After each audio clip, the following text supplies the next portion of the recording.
Welcome to this 2022 Law Day program. I'm Orlando Lucero from Albuquerque, New Mexico, and I am the National Law Day Chair for the American Bar Association. Law Day is recognized annually on May 1st as a day to recognize the role of law and the rule of law in our country. It became a formal day of recognition through an act of Congress and President Eisenhower in 1958, through the work of then ABA President Charles Ryan. It has been marked by presidential proclamation, every administration, every year since then. The 2022 Law Day theme is Toward a More Perfect Union, the Constitution in Times of Change. Quote, "We, the people of the United States, in order to form a more perfect union," close quote. These are our nation's cherished words at the opening of the US Constitution. A dynamic document, it not only outlines a blueprint for government, but it also delegates power, articulates rights, and offers mechanisms for change. It is not perfect, as our nation's history makes clear. Legislation, court rulings, amendments, and we the people build upon those original words across generations as we continue to attempt to form a more perfect union.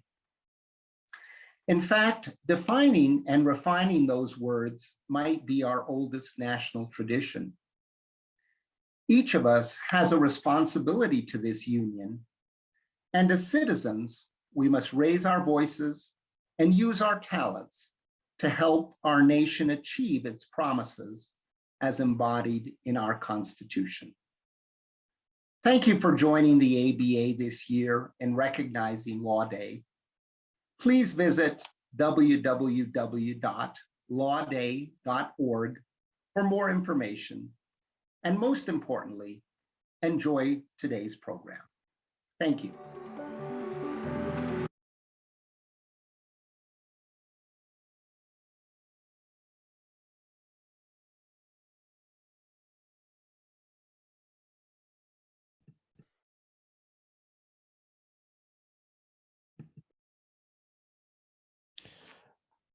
Good afternoon or good morning, everyone, depending on where you are in these United States of America. My name is Darryl Wilson, and I currently serve as the ABA YLD Diversity and Inclusion Director. And I would like to welcome you to the virtual Law Day event for young adults is Towards a More Perfect Union, Perspectives on the Practice and the Constitution. This program is sponsored by the American Bar Association's Young Lawyers Division and the American Bar Association Division for Public Education. I'd like to thank those individuals who were integral in putting this program together for you all today. And I want to thank the panelists that have agreed to take a part of their time out of the day to be here with us today to answer some questions that will hopefully give you an idea of what it's like for the practice and also how the Constitution is involved in our practice of law and how it plays an integral role. Our first panelist that I would like to introduce is Danny Burrell. She's a partner at Brazil Station Wilson. I probably mispronounced something. I'm sorry about that, Danny. And she joins us here today. Our next panelist is Justin Jack. He's an assistant United States attorney with the U.S. Department of Justice. And then we have Chris Jennison, who's an attorney advisor at the Federal Aviation Administration's Office of Chief Counsel. At the FAA, he deals with employment and labor there. And our last panelist is Sarah Saint. She's an associate with Brooks, Pierce, McLendon, Humphrey, and Leonard. And I guess I'll save myself for last. My name is Darryl Wilson. I will serve as your moderator today. I'm an assistant general counsel at Honeywell International. I want to take the time now to thank our panelists for being here, and we will dive into the program that we have here for you today. And what I will do is I'll just kind of offer up a round robin for everyone to kind of start out and peek out. Our first question is mainly just kind of tell us a little bit about yourself and your role that you do every day and your law practice, and kind of how the Constitution plays a role in your everyday practice. We'll start with Danny. Good morning, everyone. I am Danny. I am in Baton Rouge, Louisiana, and my day-to-day practice is commercial litigation and healthcare litigation. So a lot of what I do is handle litigation between two businesses, and sometimes one of them is a healthcare provider and we're going up against a government agency. On a day-to-day basis, the Constitution plays into those two different aspects in a very different way.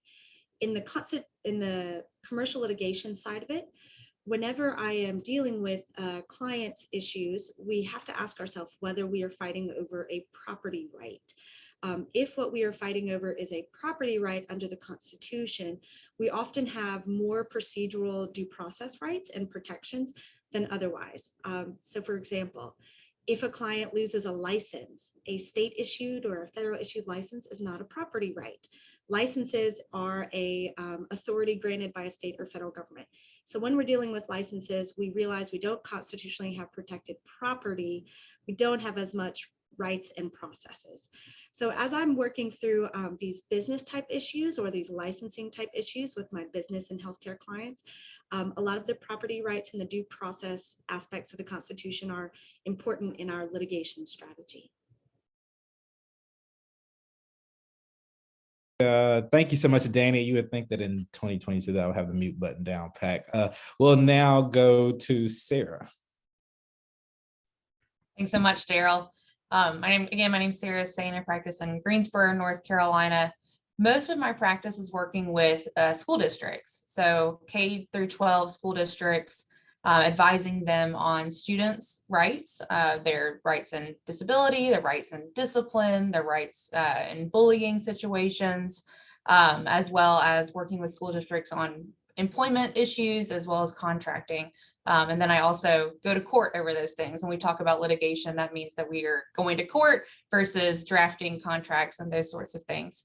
And so I'll defend school districts when they have issues. I also, the other half of my practice is working with transgender individuals in their identity rights. So helping them achieve legal name changes or correct their gender marker or deal with issues of discrimination. And so the Constitution is all over my practice all day, every day. As an attorney for public school districts, we have to think about the Constitution and absolutely everything that we do because we're a government body and the Constitution says that the government can't do certain things to people or it can't do certain things without going through certain processes. And so everything that I do, I'm always talking about processes that the Constitution requires us to follow, or if we're looking at a First Amendment issue that's going on in a school district or a discrimination issue, all of these things involve the Constitution as a government body. And so we're thinking about that every time we work with students, every time we work with teachers, every time we work with their families. And then on the opposite side of that, when I'm representing transgender individuals, trying to assert their identities, the Constitution also comes into play there, especially the First Amendment of the Constitution, our right to free speech. There are privacy rights implicated in their efforts to have a name and a gender marker that conforms with their identity. But there are also free speech rights and being able to say, this is who I am. And so that comes up a lot in my litigation that I have on behalf of transgender people. Thank you, Sarah. I appreciate that. Next on my screen is Justin. Hi, it's Justin Jack. I live and work in Baton Rouge, Louisiana. So it's nice to see Danny. It's not often we have two Baton Rouge folk on the same call. And I work for the U.S. Attorney's Office. I am an assistant United States attorney. In my day, the kind of cases I do it kind of runs the gamut. So it's a mix between just general tort defense, a little bit of environmental work, a little bit of employment discrimination work, with a little bit of bankruptcy work. So I'm either the most loved or the most hated person, depending on the case I'm dealing with. And of course, the Constitution plays a big role here at DOJ because every case we deal with has some constitutional implication, whether it's a First Amendment issue or a 14th equal protection issue. So basically, every case we deal with has some kind of constitutional issue or implication. I appreciate that, Justin. And lastly, Chris, if you will. Thanks, Darryl. Chris Jennison, I work for the Federal Aviation Administration, as you said. I do labor and employment. So Really the Constitution, just like for Justin and for all the panelists, is pervasive in everything I do on a day-to-day basis. The FAA was stood up by an act of Congress back in the 50s, and everything from our employment policies to our pay scales to how we operate, all of our facilities is set up by either acts of Congress or court decisions that have interpreted how we go about doing our day-to-day operations. So what I do on a day-to-day basis is I'm dealing with either active litigation or advising managers on employment considerations, such as disciplining an employee. A lot of employment considerations come from the state level or state level decisions. Yes, there's federal statutes that deal with employment, but a lot of it is really decided more on a state level. And since the FAA is a national employer, we have 45,000 employees across the country, we deal with state level employment considerations, but also because federal employees have a heightened property interest in their job, there is more due process that is owed to federal employees in any kind of decisions that we do about reprimanding them or terminating them or anything of that nature. So that's a huge part of our job on a day-to-day basis. I would also say we deal with everything from somebody putting a bumper sticker on their car in a federal facility to free speech in the workplace, political speech in the workplace. All of those are employment considerations that we have to deal with on a day-to-day basis, and all of those deal with implications from the Constitution. Thank you for that, Chris. That sounds like actually quite interesting. Some of the things when you talk about bumper stickers, that's something that it's the small things that the Constitution plays a role with, and so it's very interesting, and I'm glad to hear of that.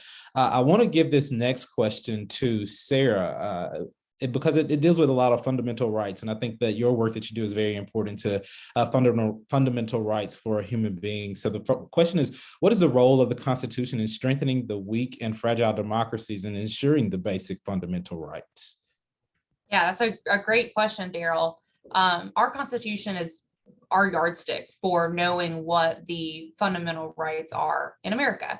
And so it is when there is a local law or a state law or even a federal law that is passed that violates the Constitution, that's how we know if it does or does not meet our basic fundamental rights in America. So some of the work that I do is looking at different state laws, different local laws, and sometimes federal laws, and seeing, do they match what the Constitution requires of us or do they not?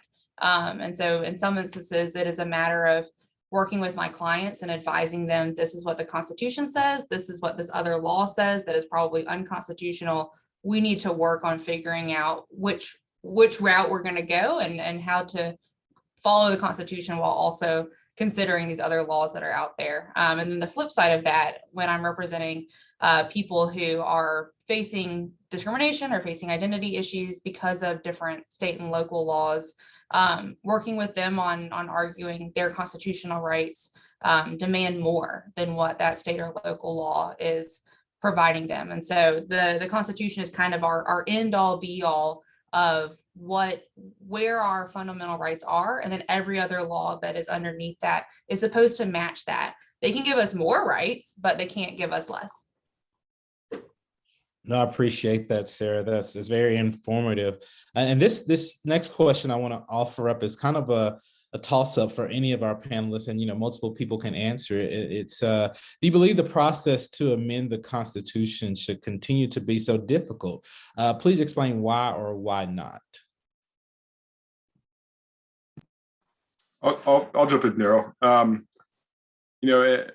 So it is a difficult process. You either need 2/3 of both chambers of Congress to put it forward, to put an amendment forward, or you need the states to adopt a convention. And then either way, you still need the states, I think it's 3/4 have to adopt that amendment.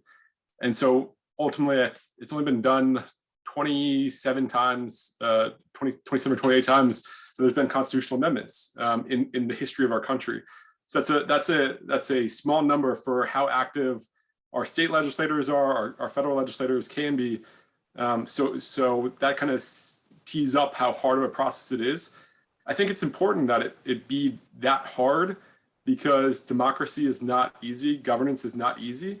And if we had a lower threshold, maybe not a little bit lower, but anything significantly lower of a threshold, it would be possible for there to be much more arbitrary whims carried out through the governance process. By having to rally and marshal either that 2/3 or that 3/4 of legislators or states to get behind something, you really need to make sure that you have sound reasoning, sound rationale as to why something is needed. And yeah, that means sometimes really worthwhile amendments may not make it over that threshold for a very long time, but that reinforces the need to get out and explain to people why something is necessary too. So I'd say, yes, it's important that it be as difficult as it is. Yeah, I completely agree with that, Chris. I think it's important that it is that hard, because otherwise it could be changing every time there's a change of leadership. And again, we can create more protective laws than what the Constitution has for us, but the Constitution provides our floor. And I would be concerned if the floor was more easily fell out from under us. Yeah, I agree with both Sarah and Chris. I think just given the partisan nature of politics today, I doubt the Constitution will ever be amended again, over our lifetime at least. But the good thing is that I think the Constitution gives, kind of like Sarah said, it gives us a floor. And there's numerous kind of roads we can go down to really impact change. I think about the Equal Protection Clause, Due Process Clause, the First Amendment, of course. I mean, it's different roads we can go down to really have, to really impact change, maybe even beyond what an amendment can do.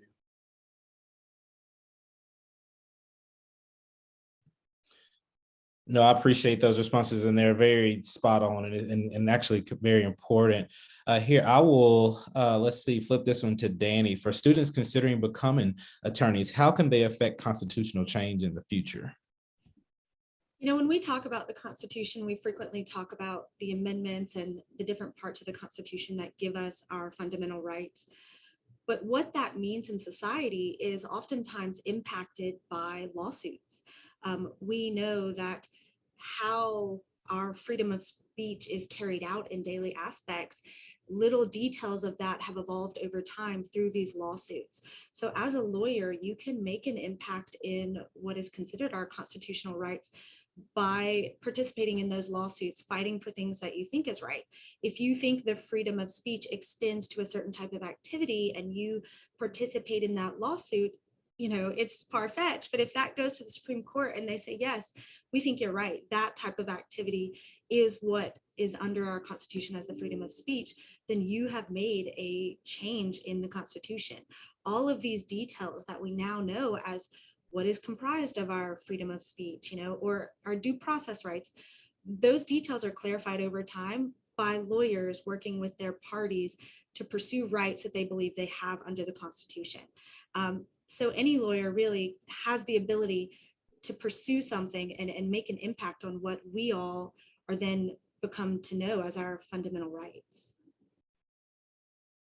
So I just want to jump in with a topic that I had read about a while ago, and while Danny was talking, after you had asked the question, Darryl, I was thinking of it and Googling. I'll put the link in the chat to this, but so the question of constitutional changes as a student, or as a law student, or as a young lawyer, is daunting, and it doesn't sound like something that anybody can do on an individual level.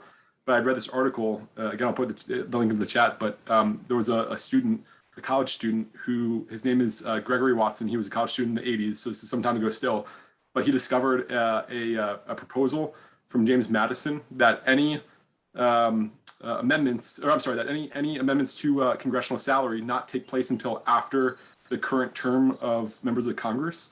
And he said, had essentially found out that the proposal to get it amended and get it ratified had been started and never, been cut off. And so he wrote a term paper about this and why it should get put into place, and got a C on it because the professor said it was a dead letter issue. It couldn't be done. And so he self-financed the campaign, got public awareness about it. And, it wasn't just him alone at that point. He got a lot of people behind it too, but, he was able to show the value in that. And so, I think it's also, everything that Danny said is true, and I think this is true for all lawyering. It's just showing up and paying attention to what's going around you and realizing, what somebody says is dead, even somebody who may appear to be much more educated than you says something is dead, that doesn't necessarily mean that's the case at all. But I just think that's a funny incident, and it's now the 27th Amendment to the Constitution. So I'll put that link in the chat though. No, I appreciate that, and that's definitely key to kind of show that even many years later, you can still kind of affect change, and that's important as we usher in the new generation of lawyers to know that all is not done and that there's still work to be done. So I appreciate that. I want to give this question to all of the panelists because I think we can kind of get different perspectives and responses. And it's, what is one thing young people should know about the Constitution? I will start with Justin. So one thing is that it was written a long time ago in a very different world, in a very different society. So I'm not sure how useful the actual text of the Constitution is, because society has changed since 1787, I think. But again, I think it gives us a roadmap to really impact change. So that I can always think about is how Thurgood Marshall used the 14th Amendment to essentially overrule Plessy versus Ferguson in 1854, I think. So I'm not sure to answer the question. And the one thing I do want everyone to know is that it was written a very long time ago, and in a very different society. I think it's up to us as lawyers and public advocates, and even as high schoolers, to figure out the kind of change we want to make and figure out how do we go about that. I appreciate that. Sarah.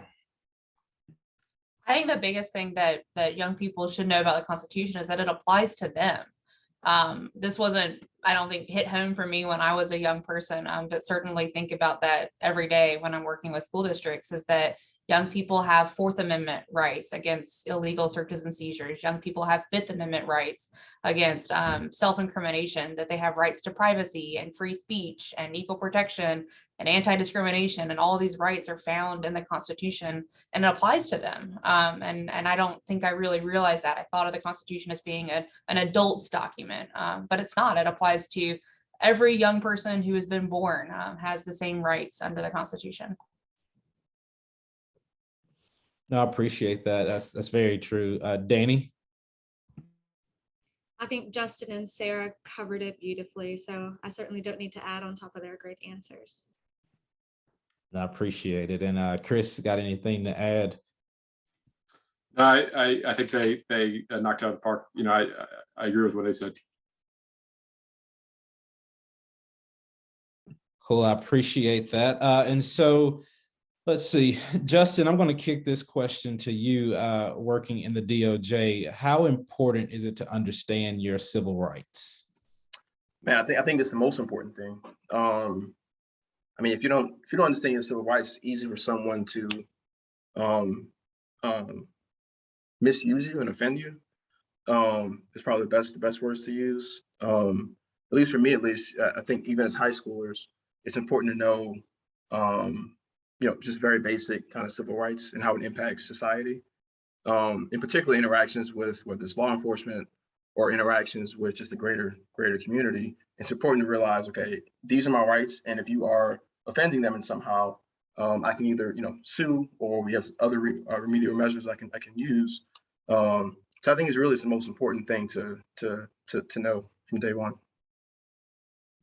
Cool. And I actually, because of kind of the importance of it, I do want to open it up the opportunity for everyone here to actually respond to it. But before we do that, I did see a question in the chat that actually Chris may be able to use this as an opportunity to talk about civil rights. One of the questions is, it asked, could you give kind of details related to the bumper stickers at the federal facility and what that issue is? And so I think, that falls under a civil rights issue and what individual civil rights are to have, that bumper sticker. So if you want to elaborate on that a little bit.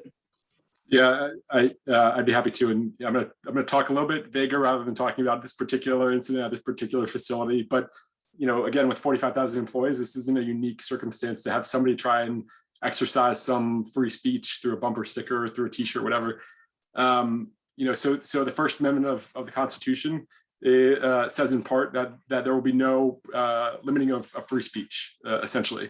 You're allowed to have your right and exercise your right, or not exercise your right to say what you want. Yes, there's restrictions on that. You know, you learn in law school and before law school about how you can't shout fire in a movie theater. There's restrictions on it.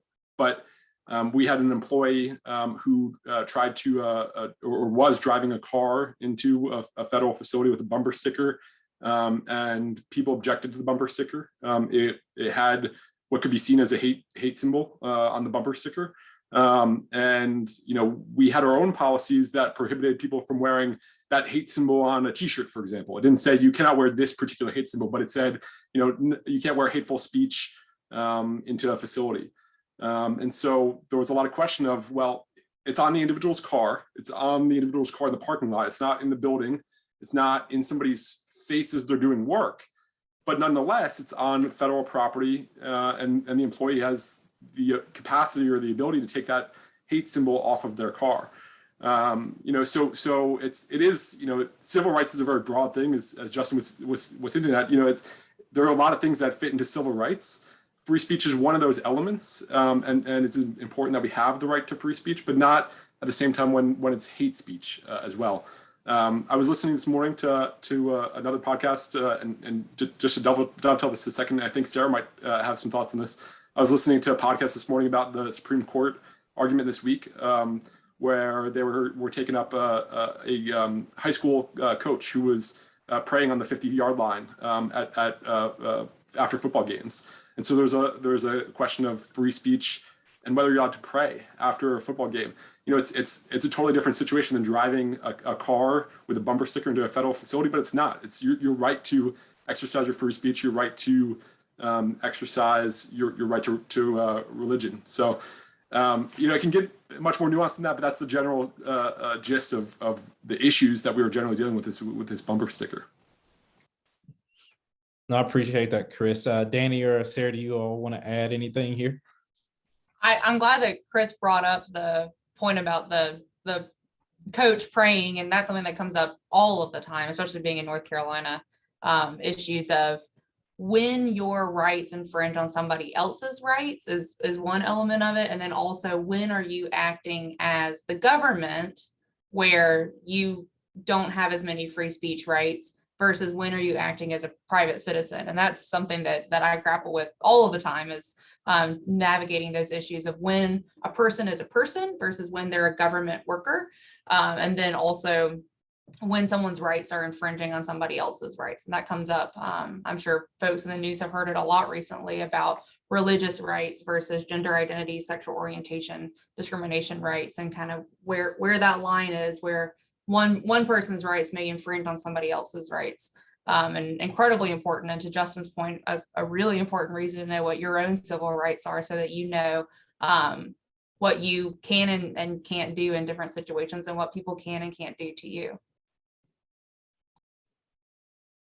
I think following up on that point, it's important to realize that there are two sides of the coin of your civil rights. And I think both Chris and Sarah have mentioned, you need to be aware of your rights so that you can protect yourself and know what you have the right to do. But these rights are not unlimited, and there are some boundaries. So as a defense attorney, I'm frequently trying to get people out of trouble, if you will. And sometimes that trouble comes about when people say, well, it's my right. I have the right to do this under this amendment or this constitution. And they haven't actually taken the time to understand what that really gives them, because the Constitution and the amendments give us a lot of fundamental rights, but they have boundaries. You know, there are boundaries to free speech, and sometimes private companies have a right to limit free speech that governments don't have. And so that's the other side of civil liberties, which I think is very important for everyone to understand, is like, you should know your rights so you can protect yourself, but you also need to know your rights so that you don't do something that you think you have the right to do, but maybe you don't. So like anything, being an informed citizen, you know, is really helpful in life. I can appreciate that, and all of the responses from the panelists. I want to take the time now to kind of pivot just a little bit, because we've talked about, you know, what the Constitution is and what it does and why it's important that we know our rights. But this, you know, we want to talk about, you know, law school and the practice of law, and then actually how the Constitution plays a role in there. But before we get into that, I really want to talk about the process, you know, of going to law school and getting to law school. So I'll open it up to really any panelists that would want to kind of break down and explain the process. Now, I know we have some students that are, in high school and getting ready to approach college. And so we want to talk about, maybe different classes that you may want to consider in undergrad to prepare you for law school. So anybody that wants to jump in and kind of lay out the roadmap of what it looks like to actually make it to law school and get to law school. Darryl, I'd love to jump in on this one. I decided in the second grade that I wanted to be a lawyer. So a lot of what I did in junior high and high school and undergrad and college was aimed at going to law school. So for me, I really tried to be thoughtful about the activities that I chose. And I chose a lot of public speaking activities. I did the debate team. I did different public speaking competitions, and those have proved to be very helpful as I've progressed into law school and then into being a lawyer. But I also think it's important to know, and I wish I'd known a little bit earlier, how important being a good writer is.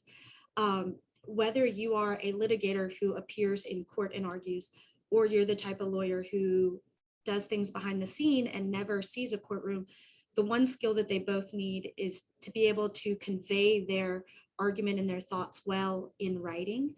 Even the best lawyers arguing in court have to lay out their argument on paper before they ever get in the courtroom.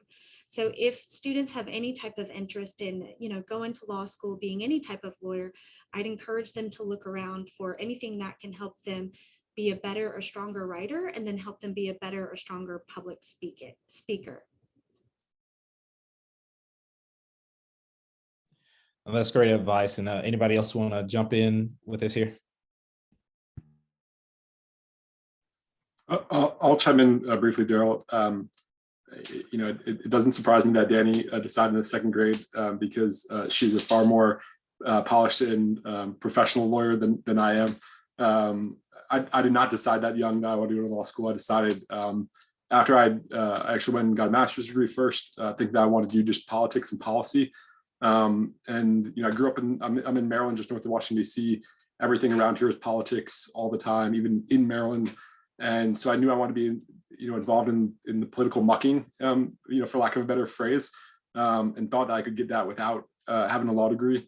And I realized in grad school, that so often when we're looking at case studies of different political or policy battles, the winner was those who had the best legal teeth to back up what they were looking to accomplish. And I realized, kind of as a concession to myself, that I need to go to law school. So it was a much later mindset than what I think Danny had and what she shared. But I would absolutely agree with what you said about writing. What I think also is good to know is there's not one type of lawyer, right? I think all of us would probably agree that maybe somebody on here is doing the type of law that they thought they were going to do when they were thinking about law school originally. But oftentimes when you talk to lawyers, it is a winding route to get to where you want to go, and it's not as linear as everything kind of is teed up to be. When you're first looking at law school, or thinking about law school, and you Google how to get to law school, it probably says go to college and study some kind of liberal arts, writing or policy or political science or something of that nature. Study, get an LSAT book and study through an LSAT book. Do a prep class. If you don't get a high enough score, don't apply. It's not worth it. Keep trying, blah, blah, blah. There are always going to be exceptions to that. And you should just realize that if you want to go to law school, if you think you want to be a lawyer, there are many, many different models of lawyer and models of lawyering. And there's a lot of different ways to get there too. Yes, you still have to go through law school in almost all of those models, but there are a lot of different ways to go through law school too. So. Yeah, I just want to reiterate what Danny said earlier, the importance of writing skills. So I grew up kind of idolizing Thurgood Marshall and Charles Hamilton Houston. Like those were my lawyer idols. So I realized I wanted to be a lawyer from very early on, in part because of just their oral advocacy abilities. And I think part of that came from both, kind of following Thurgood Marshall's cases and also just from TV, right? Just like watching Law and Order growing up. Rarely does Law and Order show the attorneys writing briefs in their office or writing motions in their office, probably because it's boring TV in general. So for me at least, it was always, one, being an excellent oral advocate, but also really honing in on my writing abilities and writing skills. I think that's the most important skill that an attorney can have. So I just want to reiterate the importance of writing skills. No, that's funny. Now I'll actually jump in here and I guess bid Justin a compliment. We actually used to work together a couple of years ago, and I couldn't tell you Justin can probably write me under a bus with his writing. So no, it's very important that your writing skills are up to par, and kind of practicing that on a regular will definitely go over well and pay you good justice, and going to law school and actually becoming a lawyer and actually practicing. One thing I want to ask, let's see, Sarah, if you will, what is the LSAT and why is it important? Yeah, so the LSAT, I can't tell you what it stands for, but it is the test that you take before you go to law school. For most law schools, some law schools have recently started accepting the GRE, which I will talk about as well. But the LSAT is like, you take the ACT or the SAT before you go to college. The LSAT is similar to that, and that they look at your score and they consider whether they're going to admit you to a law school, or if they're going to give you any scholarship money to a law school. But it is a very different exam than an SAT exam or an ACT exam. It is not at all about what you know. It is about how you think, and are you able to use critical reasoning skills, logic skills to reach the answer. And so it's a very different test than an SAT or ACT, but it works the same. And then the GRE is accepted by some law schools. More and more are starting to accept this as well. It is more like an SAT exam. It has more about comprehension, reading comprehension, those sorts of things. And it is an exam that you take before you go to a whole lot of different graduate programs. I took the GRE before I went to grad school in a college of education. So it is applicable to a lot of other places. Chris is nodding his head. He probably took the GRE too when he was getting ready for grad school. But these are, one or the other is required for most law schools to be admitted. No, I appreciate that. And actually, since Danny and Justin both kind of mentioned, about writing skills, another part or component of getting into law school is the personal statement. So Justin or Danny, if you want to kind of shed some light on what the personal statement is for our participants here today. Sure.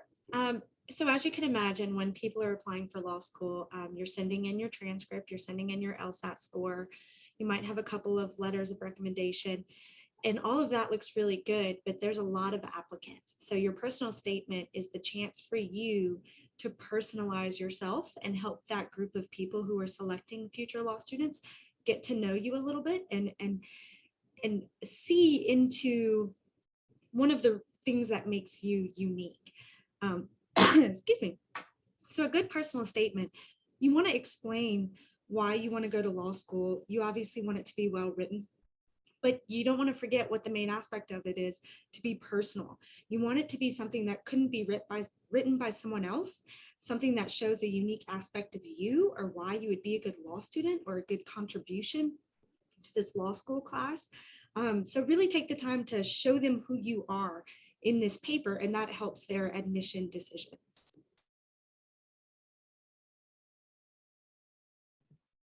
No, I appreciate that. Anybody else want to add anything to personal statements? All right, seeing none. Now, the last question before we kind of get into the constitutional part of it and the practicing law with law school. Does anybody want to take an opportunity to kind of explain what a law school class looks like and how it may differ from your high school class or an undergraduate classroom? Does anybody want to hop in here and give us a little rundown of what it actually is and what it looks like to sit in a law school class? If not, I will utilize one of our main functions of law school, which is the Socratic method, and just call on somebody. But Justin, I saw I'll take the volunteer. I was having flashbacks when you mentioned law school class. But I actually had fun in law school. I thought law school was an enjoyable experience for the most part. I think law school class differs from undergrad. I think the main thing is how intensive the reading can be in law school. At least in undergrad, I didn't, on average, you weren't assigned a lot of pages to read each night. But law school, you have, cases you have to read and kind of digest and brief. so that you know it going into the next class period. I would also say law school is different based on the teaching method, right? So Darryl mentioned the Socratic method, which is a way of teaching and learning that I think most law schools and most law professors use in law school. And I think it can be a little intense at times, but also I think it helps students be prepared and also process cases and information. And the way it works is that it's kind of a, instead of lecturing or instead of having discussion, it's kind of a using question and answers to pull out facts and the court's reasoning and the judge's thinking, and that, you know, at the end of the day, the actual ruling and the holding. And it's kind of a question and answer kind of song and dance to help students process cases and information. And at times it can be you can be called at random. I think that's kind of the most intense part of it. So I think it forces students to walk into each class being prepared, right? Having read all the material and ready to answer questions. Darryl, if I can hop in, I went to law school not quite knowing what I was getting myself into. I was not like Danny, did not want to be a lawyer when I was in second grade. I wanted to be an educator. And then that's how kind of why I represent school districts now. Found my way to law school at almost a second career. So when I went to law school, I had high school and college and grad school behind me where I had textbooks, and the textbooks told me this is what different theories are of counseling. This is what different educational theories are. These are definitions of things. When I got to law school, I did not have a textbook. I did not have something that I opened up that said, this is what you need to know, learn these facts, write these down, figure this out. It's all in cases. It's all in literal old cases where two different sides were fighting over one issue, and the court came down and decided what they thought the answer was. And it's just one of those after another, after another, after another, and what's called a case book in law school. And from the case books, you're figuring out what the law is and what you're supposed to know, which is what we do as attorneys. That is what we do every day. There's not a big book of laws that we open up when someone asks us a legal question. It is a lot more complicated to figure out what the answer is. And so that's what you do in law school. But that was a huge surprise to me that there wasn't this textbook like what I was used to seeing. No, I can appreciate that. And that's very fair. I'll probably give this question to Justin. Actually, anybody can respond to this one. Which side do you think is harder, prosecution or defense?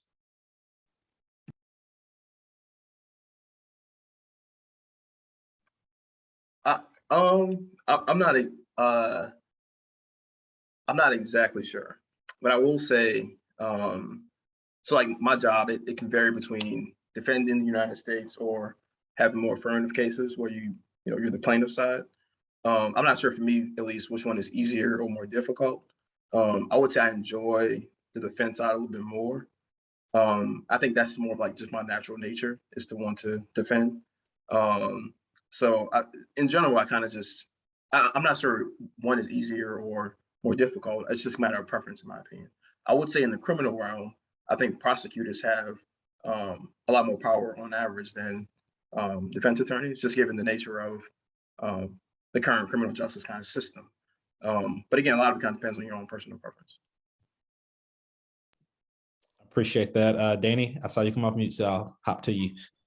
So I am a defense attorney mostly, but I think both sides have difficult aspects. When you are the plaintiff or the prosecution, you have this obligation to know what happened, to investigate what happened, and to package it up in a way to present to the court to say, this is why I should win. That is what's really hard about being on that side. As a defense attorney, you don't know what's coming at you and you can't control what's coming at you. So if the other side files a lawsuit and then never does anything, you don't have to do much. If the other side files a lawsuit and is constantly requesting things or making new arguments, you have to do a lot of defense. So the hard side on the defense is you can't control the speed or pace or issues that are before the court. So that can be challenging. You don't have the same ability to say, hold on, court, this is what we should be talking about. You just have to respond to the other side and what they're arguing, and do it in a way that tries to, keep your client out of trouble, whatever kind of trouble that is. Sarah, I'll hop over to you now. If you want to provide a response to it, feel free. Sure. I think that our system is set up where they're both hard, and they're both, as Danny was illustrating, have kind of pros and cons to them. But the way our court system is set up is to be adversarial. And so whether you're in the civil side of things or the criminal side of things, some aspects of the process may be easier for one side or the other. But at the end of the day, the goal of the court system is to reach the truth. And so the things that seem harder for one side or the other side, or easier for one side or the other side, I think the ultimate goal is that through advocacy on both sides, that the court is able to figure out what actually happened and how the law applies to the situation.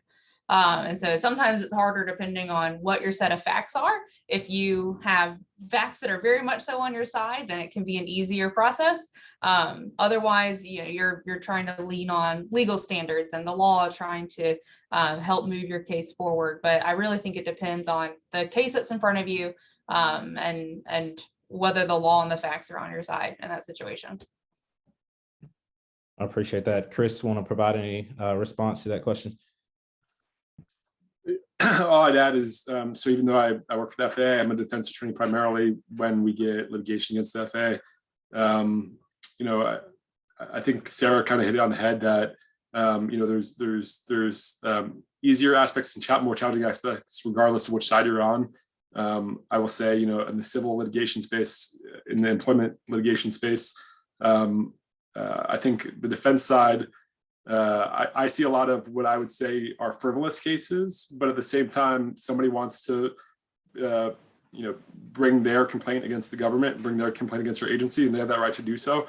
And so I might have more burden by trying to deal with more and more cases that are people filing, but at the same time, on the defense side, I have tools within my toolbox to either delay proceedings or try and figure out if it's not delaying or trying to push things along.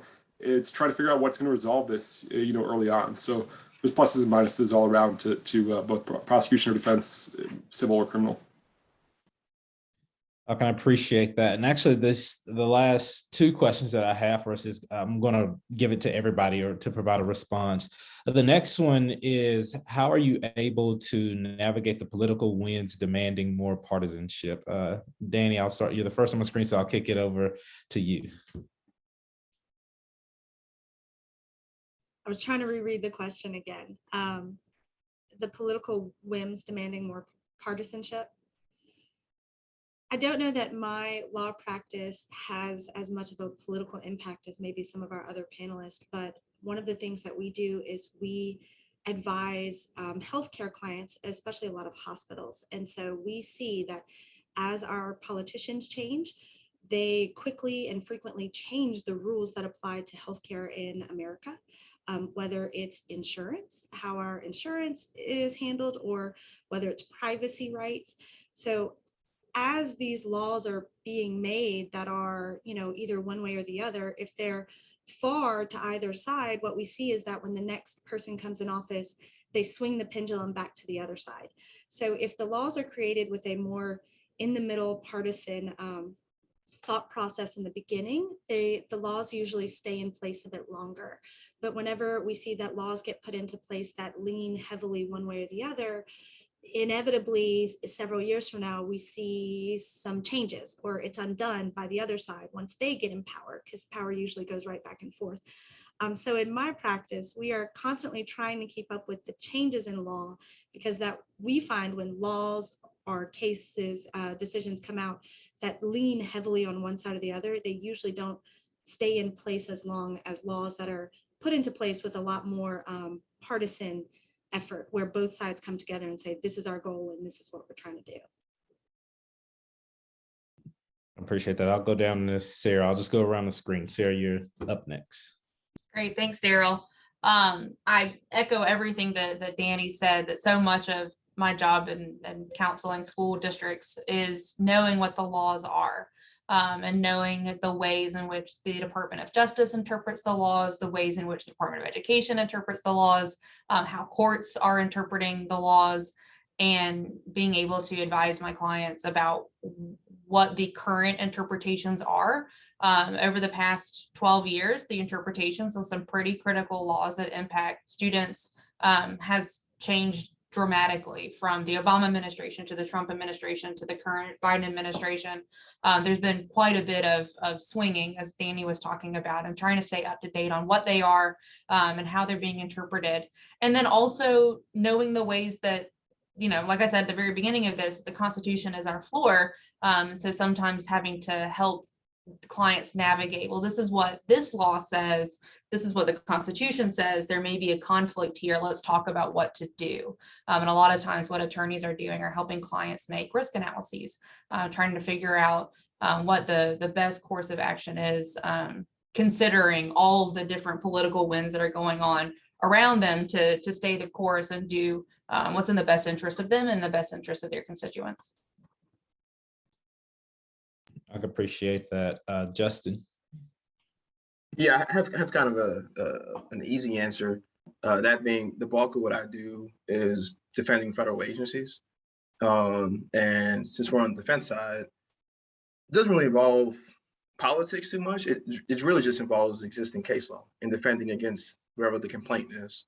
So I'm not sure how much politics actually influences what I do day in, day out, just given the nature of defense work, civil defense work.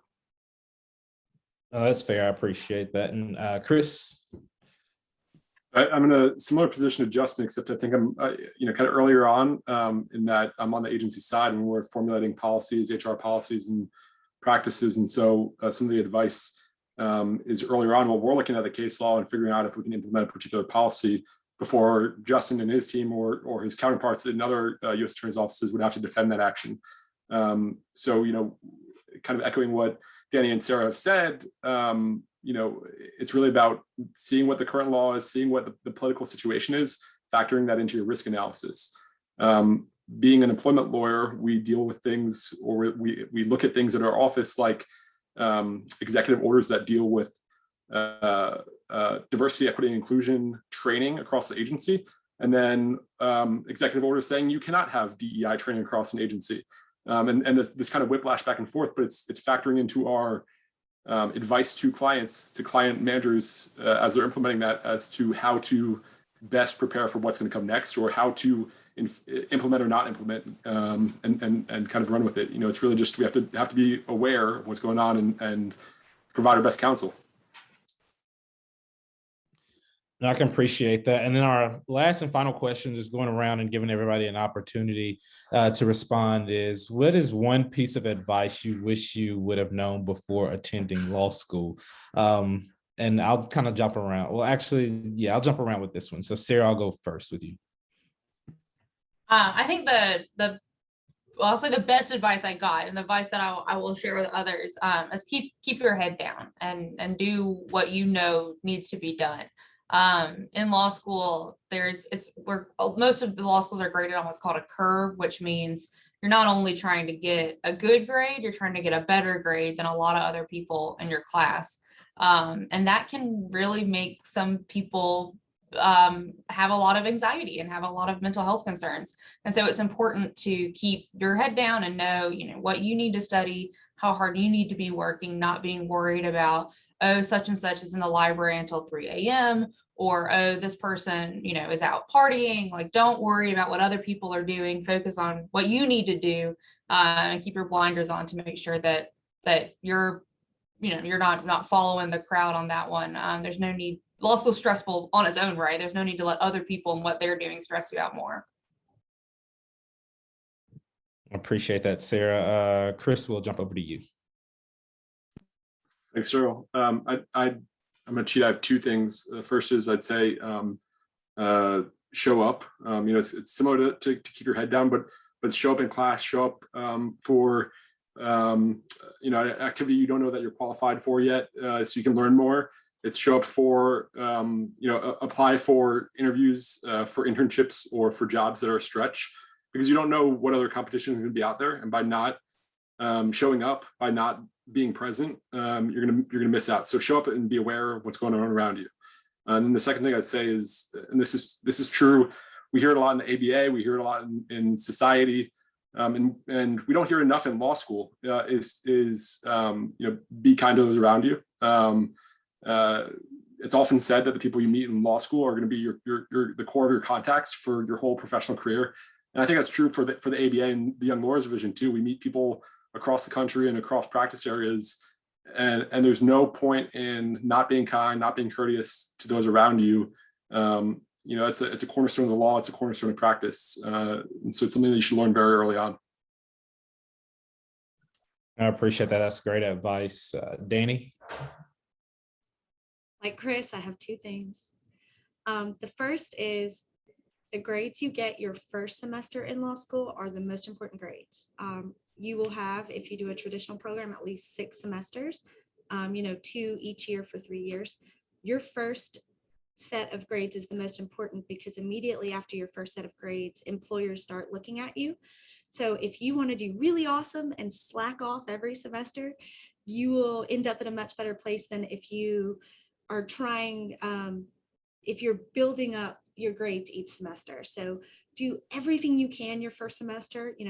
Don't watch TV for that semester if you have to, to get your good grades, because the success in your first semester will carry through the rest of your time in law school, even if you do a little bit less and less each time. And the second thing I wish someone had told me is every court has certain rules about what you have to do to be in court. They're called rules of procedure. There's a federal version, and each state has their own state version. As a practicing lawyer, those are the most important things to me, are those rules of procedure.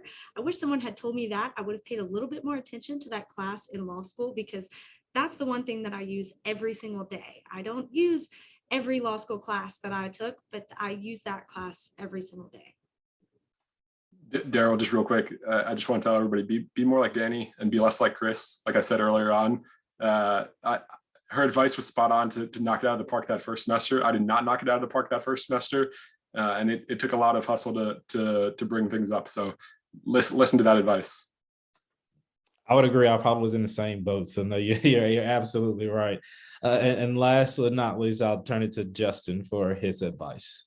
Yeah, so I think the best advice I have is, especially the summer of your 1L year, try to seek internships from different practice areas. So I guess my story is that I went into law school thinking I wanted to do criminal public defense. And then I did a couple of internships and realized that wasn't my true passion, my true goal. So the best advice I have is to try to, if best you can, seek internships or externships from different practice areas. And then 2, if you can, try to at some point work for a judge, whether that's as an intern, an extern, whether it's paid or unpaid, or just a full-on judicial law clerk. As best you can, try to spend time working for a judge. I think there's no experience like sitting next to a judge and listening to how he or she processes cases and how he or she makes decisions. I think that's the best experience that a law student can have, especially that 1 or 2 all year. No, I appreciate that. Everybody was giving definitely great advice for our attendees to prepare themselves for law school, and even to understand how the Constitution plays a role in the everyday practice of law.